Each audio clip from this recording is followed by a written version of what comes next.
Hello, I am Dr. Anupam Kumar Singh. I'll be talking about bacterial endocarditis. So, firstly, what is endocarditis? Endocarditis is the infection of endothelium of heart. So, generally, it involves valve endothelium only, right? So, it is classified into two things, that is acute and subacute. So, what does acute mean? So it means within 2 weeks. That is classically defined. If you want to define something into acute, subacute, and chronic, generally it is taken less than 2 weeks is acute, subacute is 2 to 6 weeks, and chronic is greater than 6 weeks. So even here, acute and subacute are different, types. So acute generally it's an infection of normal walls with virulent organism. Okay, while subacute is indolent, an infection with less virulent organism, and these all have clinical significance, which I'll be talking about. So acute, you have Staph aureus, beta hemolytic streptococcus, and strep pneumoniae. Okay, while in subacute you have strep viridans, enterococcus, and it takes place in abnormal walls. So what are the abnormal walls? For example, wall which is already diseased, example rheumatic heart disease. While acute, it's a fresh infection. So for example, you have an IV drug abuser, he is taking IV insert, previously his walls were normal, but say staph gets in, so that is an acute, but this is subacute. It is often tested. So acute, Staph aureus, strep pneumococcus, beta hemolytic strep, and here you have strep viridans and enterococcus. So coming to predisposing conditions, your predisposing conditions are high risk,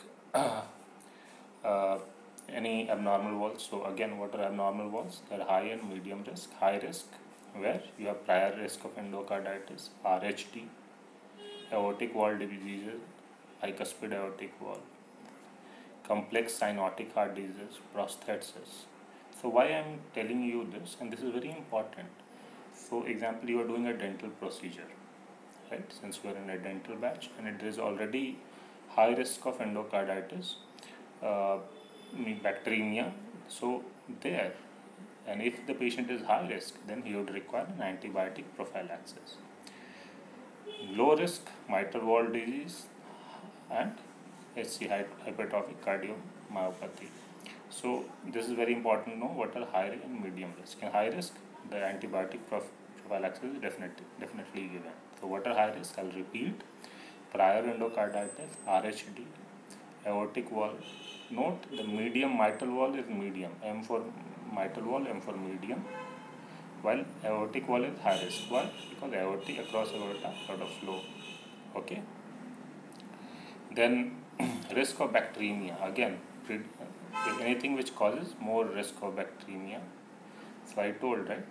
So either you have a high bacteremic condition, IV drug abuser, you are putting an indwelling venous catheter, you are doing an indwelling hemodialysis. What happens is, in some conditions you have to place, normally IV lines are superficial, you have to place for 1 week, for example, if you are giving antibiotics. But in some conditions, for example, you have to give dialysis, or you have to give antibiotic for 6 weeks, for example, in which condition chemotherapy or more, right? In chronic osteomyelitis, here your antibiotic duration is larger. Then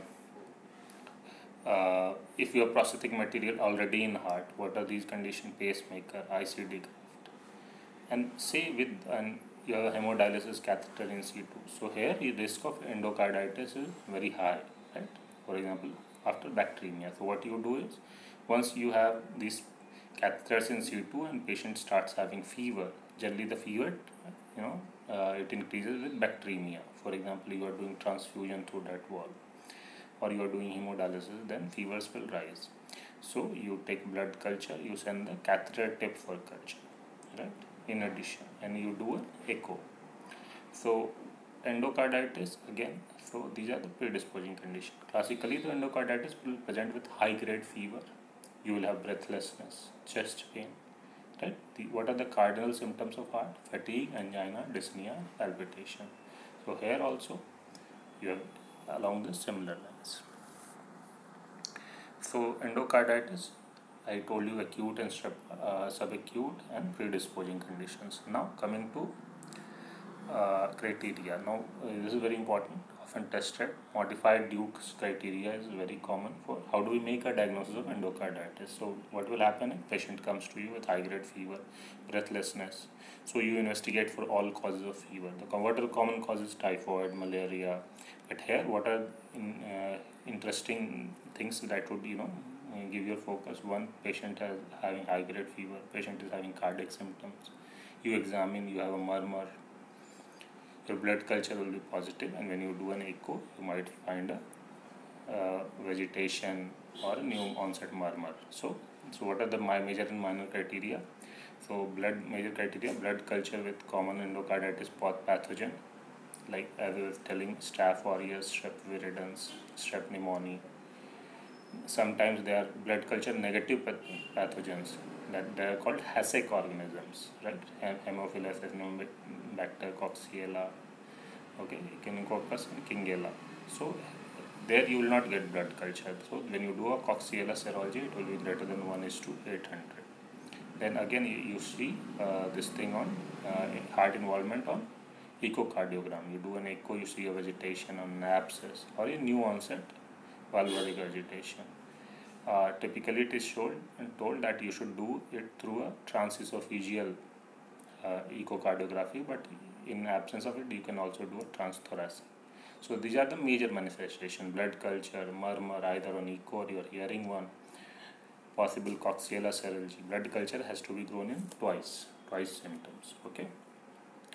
So what are the minor manifestations? You have predisposing conditions, as I told, right?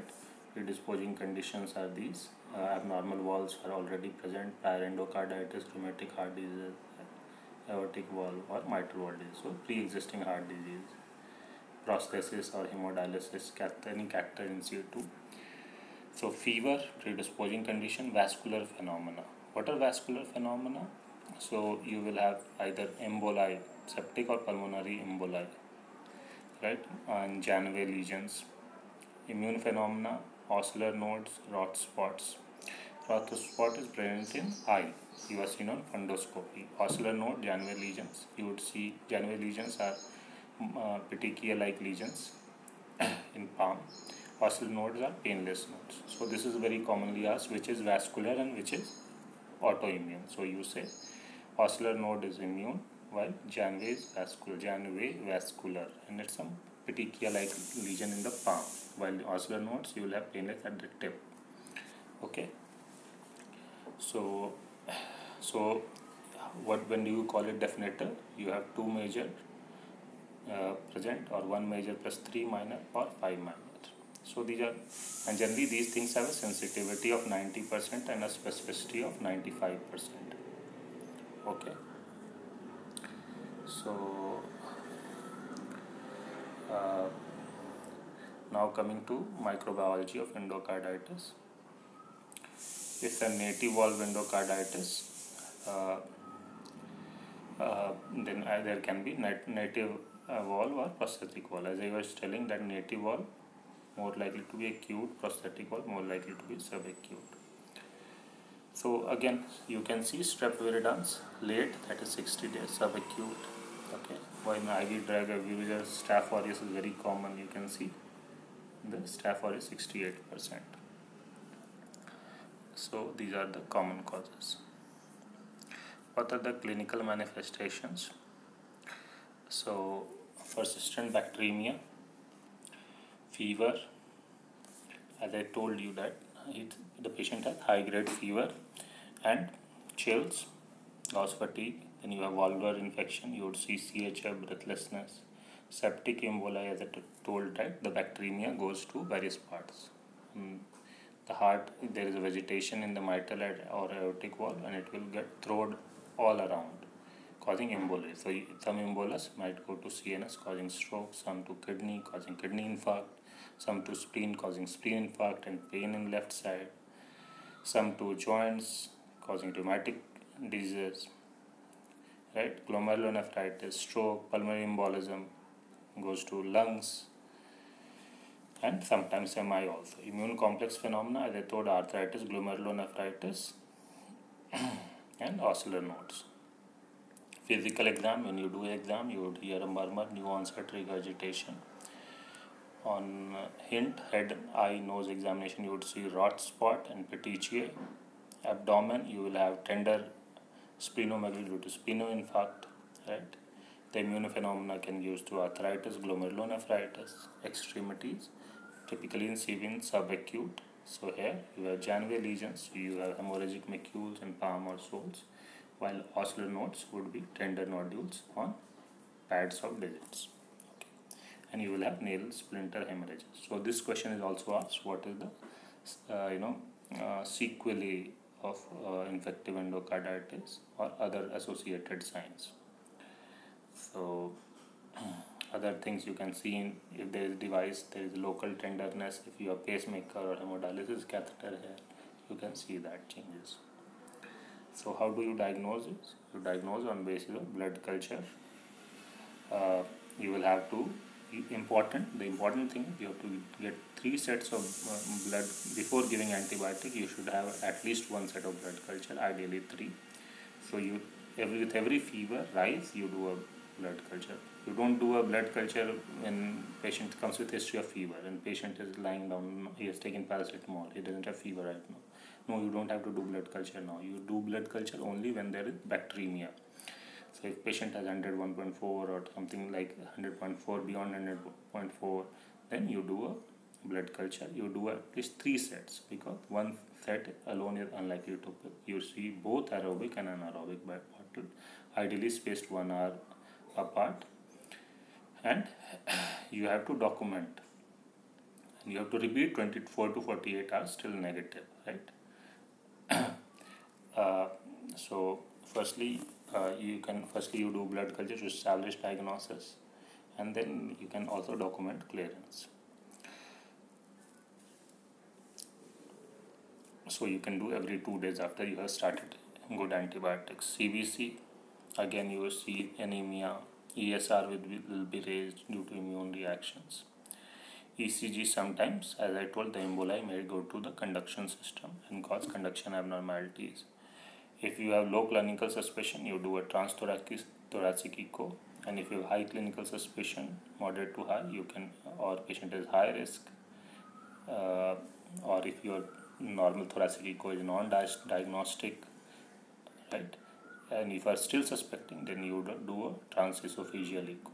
Okay, normal the echo is transthoracic because the probe is put above the thorax, but sometimes what will happen is you will have to do it through mouth. Why? Because esophagus is very close to the left atrium, okay, in the heart walls. So you will see that.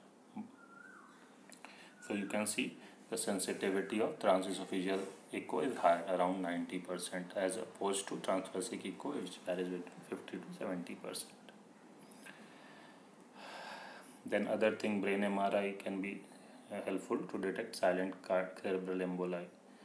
Culture negative emboli can also be there, either due to Hasek organism, where you have to do a Coxiella serology, or if the patient has already taken antibiotics. Sometimes you can do a PCR test also. So treatment, the most important, you obtain culture data first, right? In acute, you start do a culture immediately, and antibiotics start immediately. And subacute, you patient wait, we can wait a bit, because patient, it has been going for 2 weeks. Important is the culture. If the culture data is appropriate, we will be able to treat it appropriately. So what is the empiric therapy? Suppose you have already sent the culture and the report is pending. What is the appropriate therapy? We start on Nativol to Vanco plus minus nafcillin. Okay, Vanco plus Genta prosthetic, Vanco plus minus cefepime plus Genta. So vancomycin plus gentamicin is very commonly used here. Okay. You can adjust the antibiotics also. Okay. So you can escalate or de-escalate depending upon, these are only empirically, and once you have the reports out, you can add whatever it is sensitive to. Sometimes we are suspecting the staph species, you can add rifampin. Okay, sometimes there is resistance to vancomycin. or if you are suspecting enterococcus, you can add ampicillin. So vancomycin, gentamicin, standard therapy, and you do every 48 hours, you do blood culture, and you have to document that blood culture is negative. Now important, fever may persist if even 1 week after antibiotic, then you should consider metastatic infection. For example, if the bacteremia has gone and deposited, example, in renal, in pulmonary, has it given rise to lung abscess, has it given rise to renal abscess? So in this way, fever will also persist, apart from obviously the not relief of the endocarditis. Now we generally don't do anticoagulation despite the local vegetation and thrombosis. Why? Very simply because what is happening here, there is already embolus, there is already stroke, so it can cause to hemorrhage. So you have to monitor for complications of endocarditis. As I told, either how will complication occur? One vegetation is already sitting here, so you will have CHF, right?